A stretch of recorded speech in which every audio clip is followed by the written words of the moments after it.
Hey everybody, welcome to the briefing room on this Thursday. I'm Devin Dwyer with our Deputy Political Director, Mary Alice Parks. A packed show for you today. A lot happening in this town, especially over at the Pentagon. We'll get there, Mary Alice. Also, a historic climate change vote over in the House of Representatives. And there's a new entry into the 2020 Democratic race. Now there are 21.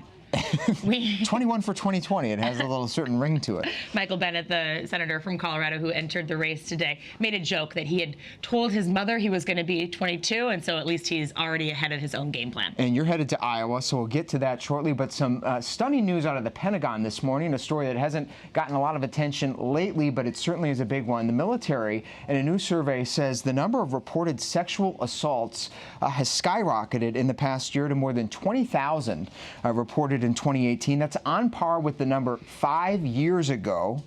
So this number is coming after the military has taken extraordinary steps to try to reduce the incidence of assault in the military. This is how they define military sexual assault. They call it rape, forcible sodomy, aggravated sexual contact, abusive sexual contact, and attempts to commit those offenses. All of that tracked in this new Pentagon survey, and our Pentagon reporter Louis Martinez joins us now from over there. You got an early look at all this information, Louis. Certainly eye-opening. What did the survey find, and who is at greatest risk? Devin, the people at greatest risk are the female service members between the ages of 17 and 24, which equates to the junior enlisted members in the military. This is a study that's carried out every 2 years by the military, and it kind of gives an eye into what is going on when it comes to sexual assault. They look for trends, they spot where they need to focus on, and what they're realizing today is that they really need to focus on these very young female service members, and also on their male peers, because the study found that it is their peers, both in age and in rank, so maybe just at the same rank or maybe 1 or 2 ranks above, that these are the individuals who, in these incidents who are perpetrating the incidents of sexual assault. So what the military is going to be doing is that they say they're going to be focusing on that age group.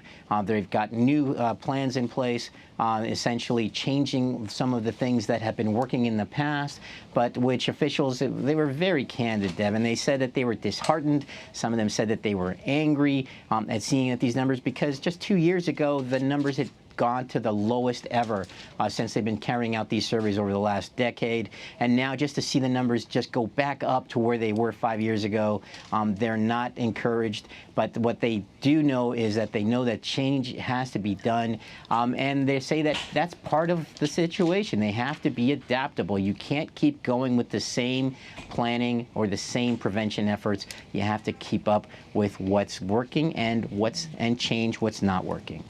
All right, clearly more change needs to be done in the ranks of at the Pentagon and our military. Louis Martinez, thanks for the breaking news there today. Let's bring in 2 military veterans and survivors of sexual assault in the ranks, also 2 advocates pressing the military to do more. Trina McDonald served in the Navy. She joins us now, as does Stacy Thompson, a Lance Corporal in the Marine Corps, both outspoken advocates, both survivors.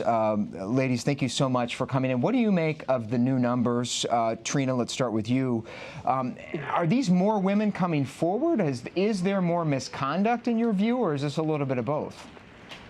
I think it's a little bit of both. My first impression is, of course, it's women that are 17 to 24 years old. There are young enlisted, members that are coming in. There's the culture that they're coming into and the climate that they're coming to, which they mention in the actual report is about the climate. And I think that there's this huge problem that the people that we're bringing into the military is walking into this culture where rape and harassment and retaliation and all these things are happening, and I do see it as a huge problem, and it's something that needs to be changed. I mean, I've been advocating for veterans since 2010 after, in dealing with my own symptoms, and I was raped when I was 18 years old, shortly after I went to my first duty station. So I'm seeing this as a problem right now. I want to ask you and Stacy how you think the culture has changed or hasn't changed. We've heard stories of victims being so worried about retaliation if they come forward. Has that gotten any better? Stacy, you want to? Yeah, sure. From some of the work we've been doing lately, we've heard quite a bit of stories of retaliation that is continuing to this day. We hear it from veterans who have served, over a decade ago, and we hear it from veterans who have recently gotten out. We're also hearing it, from people that are active duty right now that say that retaliation has not changed very much. So no, I don't feel that it's, I think it's been addressed to the extent that everybody has acknowledged it's a problem.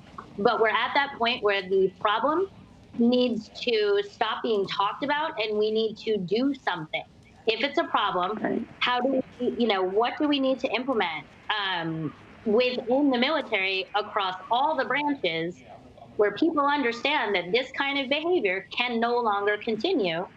And, if we address it like a slap on the wrist, or we don't even have a standardization of what is retaliation, if we can't even standardize that, like, through all the different branches and have some really clear understanding of what it is and how it goes about being punished, then I think you're going to continue seeing this. And quite frankly, it's the point where it's a lot of talk and very little action.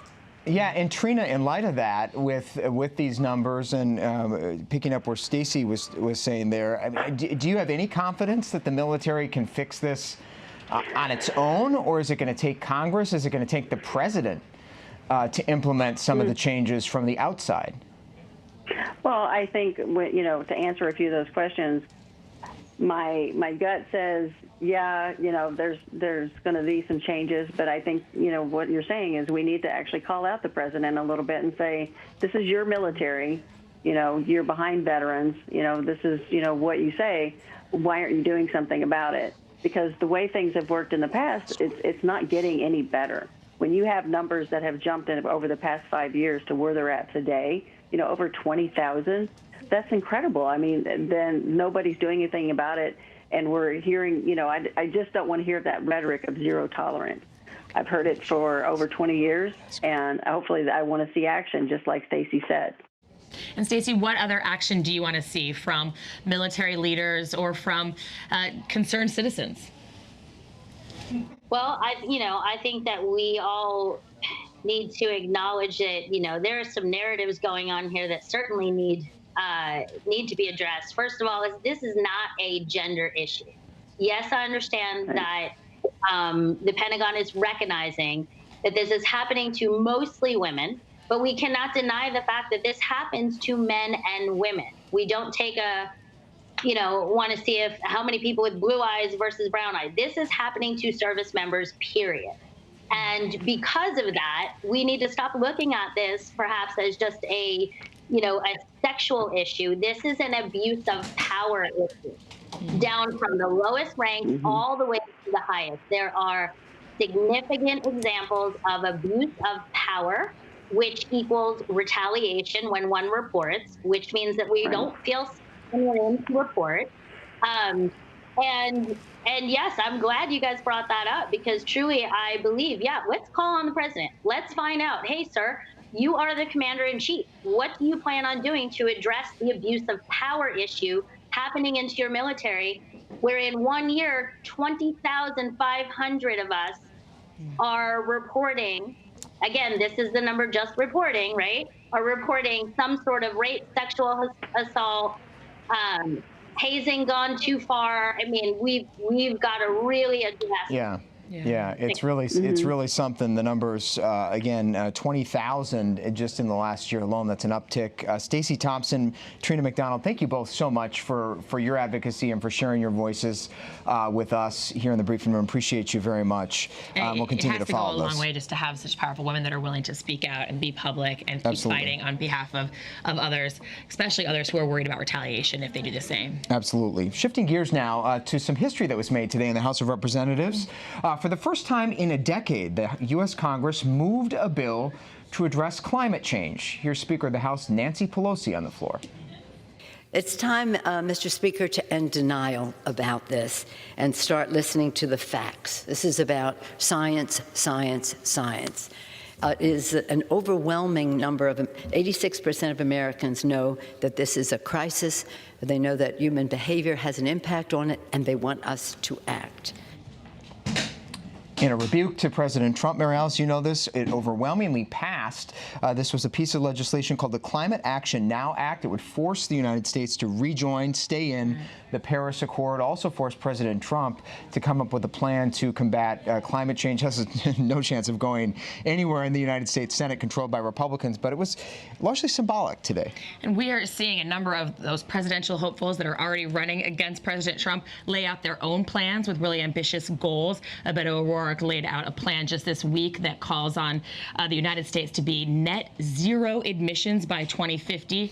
We're seeing a lot of conversation there on the Democratic side. And I was struck by this one number. In the Harvard Youth poll of young voters under 30, young voters thought that in terms of foreign policy, fighting climate change was as important as fighting terrorism. And domestically, fighting climate change was one of their very top issues. And it's a top issue for a growing number, increasing number of Republicans, surprisingly as well, who are starting to frame this as a national security issue, at least in Congress. They are sort of playing off this surge of support among young people in the 2020 crowd. I caught up a little bit earlier with Abigail Spanberger, Congresswoman, Democratic Congresswoman of Virginia. She's one of the sponsors of this legislation.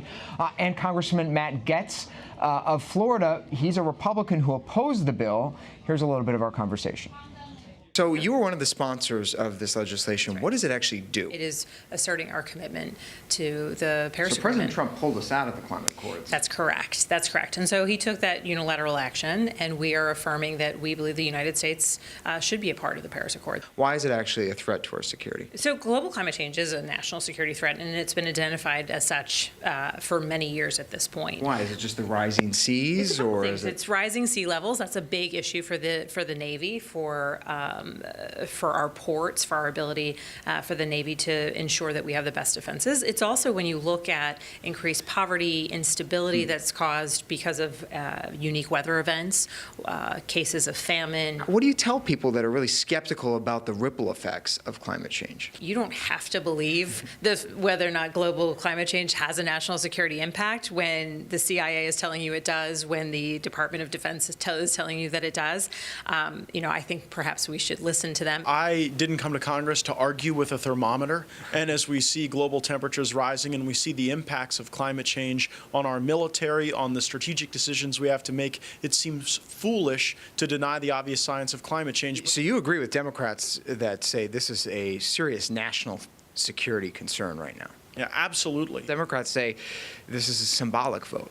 Yeah, well, it is a symbolic vote, and it won't do anything. And also, my opposition is rooted in my belief that this is just a bad deal. Have you staked out any common ground, anything you think that can get through this Congress and get signed by President Trump to make a difference? Well, I agree with Alexandria Ocasio-Cortez that we need to improve our electric grid. Now, I tend to think that we're going to have everybody working on that together, public and private sector. She views a more public sector approach, but we share the goal of improving a grid that today leaks dirty energy off of it. So we create dirty energy and then plow it onto a grid that doesn't work. Also trade. Alexandria Ocasio-Cortez mentioned to me that she agrees that China cannot continue to hollow out the American innovator at no consequence, and so getting tough on trade might be an area where the far right and the far left have some agreement.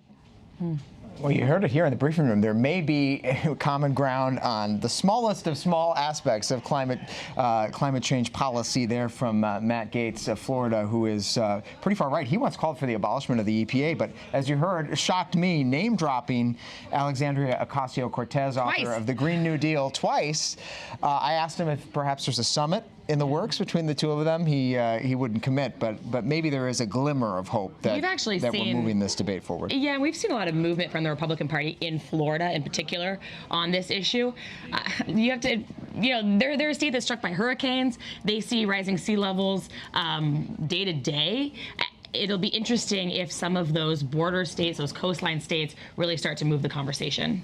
All right, shifting gears, staying on Capitol Hill, though, it was a big day over in the House of Representatives and the House Judiciary Committee specifically. There was an empty seat there, Mary Alice, but the smell of chicken was, in fact, in the air. In fact, KFC, to be specific. Democrats were accusing, there you see the buckets of it. They were accusing Attorney General Bill Barr of being too chicken to answer their questions. He didn't show up today. There was a bit of controversy, some fireworks. Our senior justice reporter, Jack Date, is here to help us understand the significance of this, Jack. Some wrangling over the procedural aspects of this committee hearing, which was supposed to be to ask questions about the Mueller report. But out of all this, the Speaker of the House accused the Attorney General of lying and breaking the law. Breaking the law, right? And it's a very serious law. I mean, we've seen in the Mueller probe they've put some folks away for it. It looks like George Papadopoulos, or rather Roger Stone's been charged with it. It looks like Michael Cohen has been convicted of lying to Congress. So this is not a small thing, but no, it's something that's taken really seriously. Right, but it's a bit of a stretch to think that they're going to move forward on any procedural way to hold him accountable for that alleged lie. And also, the thing that she accused him of lying of, I think there's a lot of wiggle room in his remarks, and I think it might be a stretch. But we were talking earlier, Jack, the significance of this, and Mary Alice, you can speak to the politics of this too. All this wrangling and theater and posturing aside, this is a really extraordinary moment for the administration and the Democratic Congress as we head into an election campaign. The president has made clear he's stonewalling everything that the Democrats are demanding, and here today was a perfect case study in what's going on. Yeah, you have Democrats that think they're just getting started in their congressional investigations, and you have a president and an attorney general that are essentially saying, no, we're done. It's over. He didn't show up today, hasn't shown a lot of interest in backing up the president or disagreeing with the president's drive to stonewall those subpoena requests. I think that they would like to move on, and we've seen that Republicans say just as much. Could he be arrested, Jack? I mean, could the Attorney General of the United States be thrown in jail or held in contempt? I mean, is that actually going to happen? There's an extreme path to that, but it hasn't been done in, I think, over a century, and it's extremely unlikely. This is all pretty much for show, and not a lot's getting accomplished. However, every day that they're not talking about allegations of obstruction of justice, but rather focused on process issues, about being brought before the committee to testify, if they can't get him in the chair, they're not going to be able to get to some of those more serious issues of what actually happened here. And we will see what happens. The chairman of the House Judiciary Committee, Jerry Nadler, has warned he will try to subpoena the Attorney General, and we could see that coming by Monday. Jack Date, thank you so much for that. Moving on now to the crisis at the southern border. The sobering reminder overnight of just how dire the situation there is. A 16-year-old Guatemala boy was passed away earlier this week in U.S. custody, the latest in a number of migrant deaths. And our immigration reporter, Quinn Owen, is here to break this down for us. Quinn, what actually happened in this latest young person death in U.S. custody? So this unaccompanied teenager crossed over the border in El Paso, where he was picked up by agents. He was then transferred to a shelter for kids in Texas. And when he arrived at the shelter, he was assessed to be pretty healthy. But the next day he came down with a fever and chills and was taken to the hospital where he passed away. And what are HHS and the immigration authorities saying about what they could have done or what they might have done here?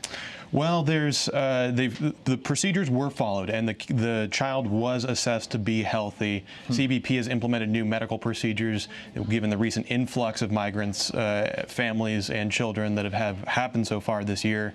And those procedures, as far as we know, were followed. And when he got to the shelter, that's when he started to come down with these symptoms, and then he was taken to the hospital where he died. It's part of a massive northern migration pattern of especially families and children that are coming up to cross the border. And just so far this year, 22,000 children who are traveling by themselves have been picked up by CBP. Wow, Quinn, thanks for that. I want to bring in now someone who is on the front lines of that situation down there with those immigrant flows and families, Benjamin de la Garza, who's the Executive Director of Catholic Charities in the Diocese of Laredo, Texas, down there on the front lines. Benjamin, great to see you. Thanks so much for joining us. What is your organization doing right now to help this crisis? here with you. What we're doing is basically providing humanitarian help and humanitarian assistance, and we're assisting the federal authorities. We get every day a call from ICE or even a text sometimes to my phone informing us that there will be a bus coming to Laredo from different port of entries, like, for example, from Eagle Pass, from Del Rio, Texas, from McAllen, Texas, and being released at the bus station. And so what we normally do is with our own. Oh, looks like we just lost Benjamin de la Garza down there in Laredo, Texas, but our thanks to him. We'll see if we can get him back. Do want to go now to the White House, though, where our Jordan Phelps is there. Jordan, Benjamin was talking about this situation, these families showing up, charity workers on their own accord are having to go and reach out to a lot of these migrants, most of them women and children at this stage.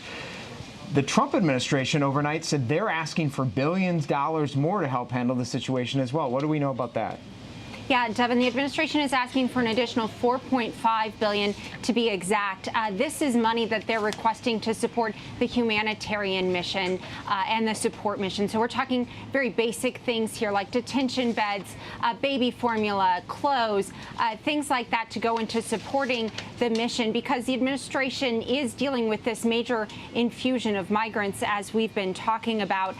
But Devin, it's not clear at this point whether Congress is going to move on this. There is understandably skepticism on Capitol Hill anytime this administration is asking for money as it relates to the border, because we've seen them try to move money towards the wall in times past. Devin, to make clear, the money that the White House is requesting here is not for the border wall. They've made that clear. That skepticism still exists. But Devin, no doubt that this is a very real problem that the administration is dealing with. All right, Jordan Phelps at the White House. Thanks so much, Jordan. Well, and if that money ends up being, as Jordan said, sort of political and debated, and the Democrats seem so skeptical dealing with the administration over any of these questions, but then we're seeing these really dire situations. I want to see if we have Benjamin, though, back. I hope you're there. Hi. You know, we're talking about kind of the humanitarian need. The administration saying they need more money just to provide the basics for people that are crossing the border. What are you seeing? What's the first need when someone crosses the border and when your organization is sort of catching them on the other end? Well, as you may know, every time you provide shelter or humanitarian assistance, you basically need all those basic needs, hygiene kits. Just to maintain a shelter is very costly. The cost of the utilities, we even have to hire a security guard, or even sometimes even two, to be vigilant all night. I mean, we have to have all those cleaning supplies to maintain the shelter, the sanitizer supplies.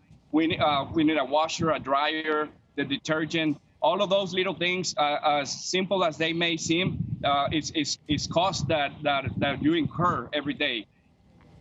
All right. An important reminder of the good work that charities are doing in all of this crisis at the border. Benjamin de la Garza, Executive Director of Catholic Charities in the Diocese of Laredo, Texas. Benjamin, thank you so much for sticking with us there through the technical problems. Great to have you on the ground in that perspective. And Quinn Owen, thank you for your reporting as well. Yeah. Big story. You know, you'll stay on that. Finally today, shifting to some health news that is gripping much of the country, this measles outbreak, the largest in 25 years in this country. Just 20 years ago, measles had been declared eradicated from the United States, and now we have a shocking number of cases cropping up, a lot of it because of American parents choosing not to vaccinate their kids. Thankfully, it has not yet been deadly in this latest outbreak, but officials are very concerned, including the Surgeon General of the United States, Dr. Jerome Adams, whom I caught up with just a short time ago. Surgeon General Adams, thanks so much for joining us. 700 cases, 22 states, quite an alarming outbreak. Are we any closer to getting this under control? Well, we're certainly closer to raising awareness across the country about the importance of vaccinations. I think it's important that everyone understands vaccination is our strongest and our safest tool, and it is a linchpin of public health. And the quicker and more effectively we can get that message out, the quicker we'll see the end of this outbreak and hopefully prevent future outbreaks. Yeah, you've been pleading with the public and with parents since as far back as the Super Bowl and before to get your kids vaccinated. You are the father of 3 yourself. Your kids are vaccinated. Is it frustrating to you that so many people are still skeptical about the safety of vaccines? Well, I don't know if frustrating is the right word. It's a challenge, but it's also an opportunity. Unfortunately, many folks haven't seen the damage that can be caused by vaccine-preventable diseases like measles, and they think it's a thing of the past. I've often said that the biggest problem with public health is that no one appreciates it when it's working well, but everyone wonders what happened when things go awry. I really want us to get this message out before, unfortunately, we experience any deaths. But hopefully, we can use this as an opportunity to impress upon folks the safety of vaccinations and the effectiveness of vaccinations. And that's why HHS, during National Infant Immunization Week, is really trying to help all of America understand that vaccines are one of the best tools that we have available to keep our children safe and to keep people who can't get vaccinated, like my wife, who's actually undergoing therapy for cancer, to keep people like them safe who are immunosuppressed. Yeah, and it is so highly contagious. As you say, it's not something we've dealt with on this scale for quite some time. I wondered if you're following the reports today of that Caribbean cruise in a case of the measles down there with a bunch of people in close quarters. I wonder if that's sort of a good illustrating example of just how concerning this can be if you get even one person with this disease among a whole bunch of people that maybe aren't vaccinated. Absolutely. I was just in Canada a few days ago when we were talking about this issue. There is nowhere in the world that is more than a plane flight away from a vaccine-preventable disease outbreak. And it's why it's important we get the message across to the United States about how important community immunity is, so that if measles is imported, that again, it won't have the opportunity to spread within a community. But it's also why, again, I was in Canada talking about vaccinations, and why the United States Public Health Service, which I lead, is not only in the United States, but throughout the world, helping folks understand the importance of vaccinations. And Surgeon General, we've also hear from a lot of parents whose children are under 12 months. That's sort of the age that you can start to get these vaccines. What advice do you have for those folks who want to keep their kids safe from the measles? What should they do? Well, we know if they're going out of the country that you can get vaccinations at 6 months. But the most important advice I give to anyone who has questions about vaccinations is to talk to your health care provider.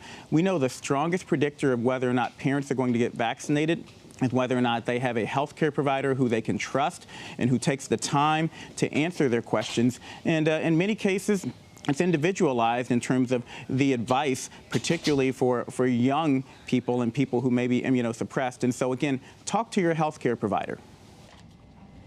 All right, smart advice from the Surgeon General of the United States. We appreciated his time, Dr. Jerome Adams. Scary stuff. Jinx. Finally today, though, we teased it at the beginning of the show, there is yet another Democratic contender getting into the 2020 presidential race. Mary Alice, when is this going to stop? Michael Bennet of Colorado, the senator, had just got in this morning. He is touting his experience in Washington, bipartisan record, roots in a purple state. Also interesting, we've talked a lot about health care. He has made part of his very early announcement here about health care. He was just diagnosed with prostate cancer. Cleared of it. Right. Part of the reason that he got in late, because he wanted to wait till he got a clean bill of health from his doctor. But he talked really personally about that fight and the policy angles associated with it. But this is sort of interesting, too. Maybe some awkward moments to come on the trail. He will be running against his former boss, the Governor Hickenlooper of Colorado. He used to be his chief of staff. So 2 Coloradans in this very crowded race. They will now be going head-to-head. There you go. Governor Hickenlooper welcoming in his buddy. Yeah, it'll be interesting to see those they are two competing. go toes to toes. They were Hickenlooper, a mentor of Michael Bennet. So, all right, welcome to the race. A lot more to come on that front tomorrow as well. Like we said, you're headed to Iowa for a big weekend there. A lot of candidates storming Iowa. I mean, almost 10. They're tripping over each other all in that early stage. Well, full report here on ABC News Live. Great to have you with us today. A very busy show. Great to have Mary Alice as well. I'm Devin Dwyer in Washington. Back here tomorrow, 3:30 Eastern Time. Hope to see you then.